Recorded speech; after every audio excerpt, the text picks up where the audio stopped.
तो कैसे है दोस्तों। 14 मार्च 2024 जब देश के फॉर्मर प्रेसिडेंट रामनाथ कोविंद जी एक 18,626 पन्नों वाली बड़ी सी रिपोर्ट हमारे करंट प्रेसिडेंट द्रौपदी मुर्मू जी के हाथों में सौंपते हैं। एक ऐसा रिपोर्ट दोस्तों जो भारत के एक सामान्य नागरिक से लेकर हमारे देश की डेमोक्रेसी की जड़ों को भी इफेक्ट करेगा। हर कुछ महीने में भारत में कहीं न कहीं बड़े चुनाव हो रहे होते हैं। इससे विकास के कार्यों पर जो प्रभाव पड़ता है उसे आप सब भली भांति जानते हैं। साल चुनाव होना, हर महीने चुनाव होना, वो लोकतंत्र के लिए भी ठीक है।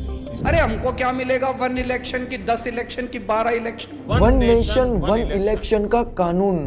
अब ये मुद्दा है तो बड़ा ही क्रूशियल और कंट्रोवर्शियल, क्योंकि हमारे देश में ये जितनी पॉलिटिकल पार्टी या जनता से किए हुए वादे नहीं निभाती है, उससे ज्यादा तो ये लोग पूरे साल भर चुनाव प्रचार में लगे रहते हैं। आप सब जानते हैं कि आदरणीय राहुल गांधी जी को किन लोगों ने मारा। खत्म, बाय बाय, टाटा।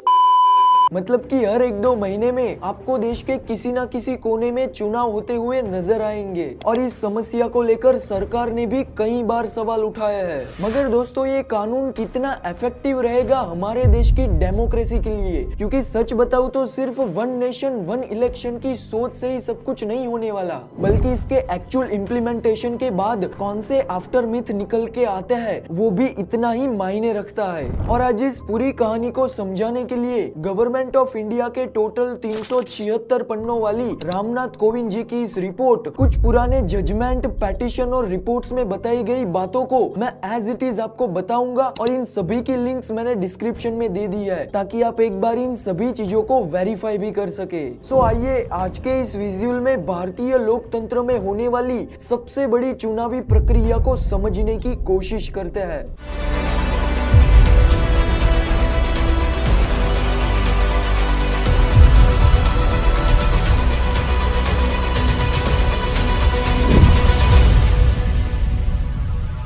अब सबसे पहले तो ये समकालीन चुनाव मींस कंटेम्पररी इलेक्शन का मतलब होता है कि लोकसभा, राज्यसभा और शहरी और ग्रामीण नगर पालिकाओं में एक साथ किया जाने वाला चुनाव। मगर यहाँ पर एक साथ चुनाव करने का मतलब ये भी नहीं होता कि पूरे देश भर में एक ही दिन के अंदर अंदर ये चुनाव हो जाएंगे। अब बट ऑब्वियसली भारत जैसे बड़े लोकतंत्र में एक दिन में चुनाव करना पॉसिबल नहीं है, इसलिए इन चुनावों को यहाँ पर अलग अलग स्टेजेस में डिवाइड किया जाता है। सो यहाँ पर आप लोगों के दिमाग में ये क्वेश्चन भी आएगा कि हमारे देश में तो ऑलरेडी लोकसभा और विधानसभाओं के चुनाव हो रहे हैं, तो इस 1 नेशन 1 इलेक्शन के कॉन्सेप्ट की जरूरत क्या है। तो दोस्तों इस क्यू का जवाब ढूंढने के लिए हमें हमारी कहानी में थोड़ा सा पीछे जाना पड़ेगा, यानी कि फरवरी 1937 जब भारत के लोगों को राइट टू वोट का अधिकार दिया गया, जिससे वो अपनी सरकार को चुन सकते थे। फिर इसके अगले 1 दशक के बाद जब देश आजाद हुआ, तब पूरे देश भर के अलग अलग राज्यों में चुनाव करवाने की बात रखी गई। फिर बाबा साहेब आम्बेडकर ने हमारे देश का संविधान बनाया और इसी संविधान के आधार पर दोस्तों देश की लोकसभा और राज्य की विधानसभाओं की स्थापना की गई। हाँ, मगर यहाँ पर ध्यान देने वाली बात ये थी कि हमारी आजादी के बाद तुरंत शहरी नगर पालिका और ग्राम पंचायतों की स्थापना नहीं हुई थी, बल्कि इन इकाइयों की स्थापना की एक अलग ही पूरी कहानी है, जिसकी कुछ इन्फॉर्मेशन वीडियो में आगे आपको पता चलेगी। तो यहाँ पर हमारे संविधान के तहत पहला आम चुनाव अक्टूबर 1951 से लेकर मई 1952 के बीच में हुआ था, और ये सिर्फ पहली बार ही था कि देश ने राष्ट्रपति, उपराष्ट्रपति, लोकसभा, विधानसभा और सांसद सभ्यों को एक ही साथ चुना था। फिर इसके बाद जब 1957 में टाइम आया दूसरे जनरल इलेक्शन का, तो पूरे देश भर में लोकसभा और राज्यों की विधानसभा के चुनावों को एक साथ करने के लिए जिन जिन राज्यों के विधानसभाओं के चुनाव का टाइम पीरियड लोकसभा के चुनाव के टाइम पीरियड से मैच नहीं करता था, तो इन सभी राज्यों की विधानसभाओं को उनके कार्यकाल पूरा होने से पहले ही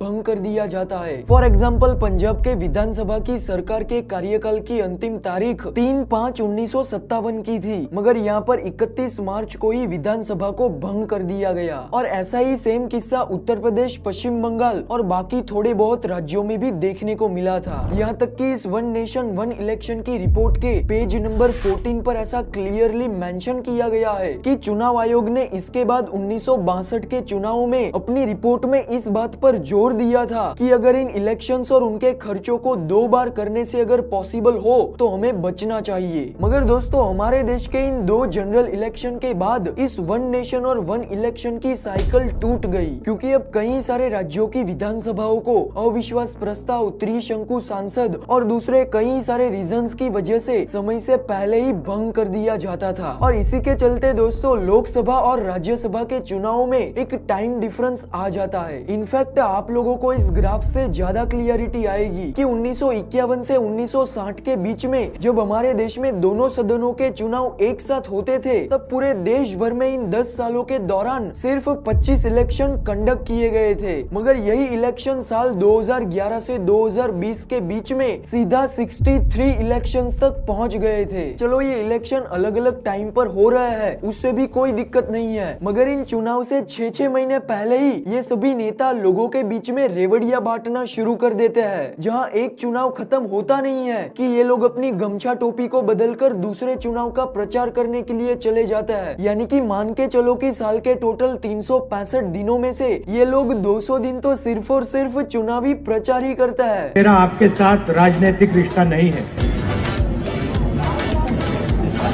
मैं पुनः राज की अनुमति। तो फिर ये लोग जनता को किए गए वादे कब निभाएंगे? और इस वन नेशन वन इलेक्शन की पूरी मेथड पर लॉ कमीशन ने भी साल 1999, 2015 और 2018 में अपनी रिपोर्ट को पब्लिश किया था। इसके अलावा हमारी पार्लियामेंट की एक कमेटी ने भी साल 2015 में इस पूरे वन नेशन वन इलेक्शन की मेथड पर अपना एनालिसिस किया था, जिसमें इस रामनाथ कमेटी की रिपोर्ट के 20वें पन्ने पर यह मेंशन किया गया है कि अलग अलग चुनाव के कारण हमारे देश को एक बहुत बड़े एक्सपेंसेस का सामना करना पड़ता है। मतलब कि जितना खर्चा आज हमारे देश में इलेक्शन के पीछे होता है, तो इसमें जनरल इलेक्शन तो बहुत दूर की बात है, लेकिन अगर हम यहाँ पर एक आम राज्य के विधानसभा चुनाव की ही बात करें तो इन चुनावों के पीछे इतना खर्चा होता है कि इतना खर्च तो अंबानी की आने वाली शादी में भी नहीं होने वाला। अब जरा इस डेक्कन हेराल्ड की 17 फरवरी 2024 की रिपोर्ट को देख लीजिए, जहाँ पे कहा गया है कि 2024 के चुनाव नजदीक आने की वजह से अब प्रधानमंत्री गरीब कल्याण योजना के तहत डिस्ट्रीब्यूट किए जाने वाली सभी अनाज की बोरियों पर प्रधानमंत्री नरेंद्र मोदी का कंपलसरी फोटो होना चाहिए।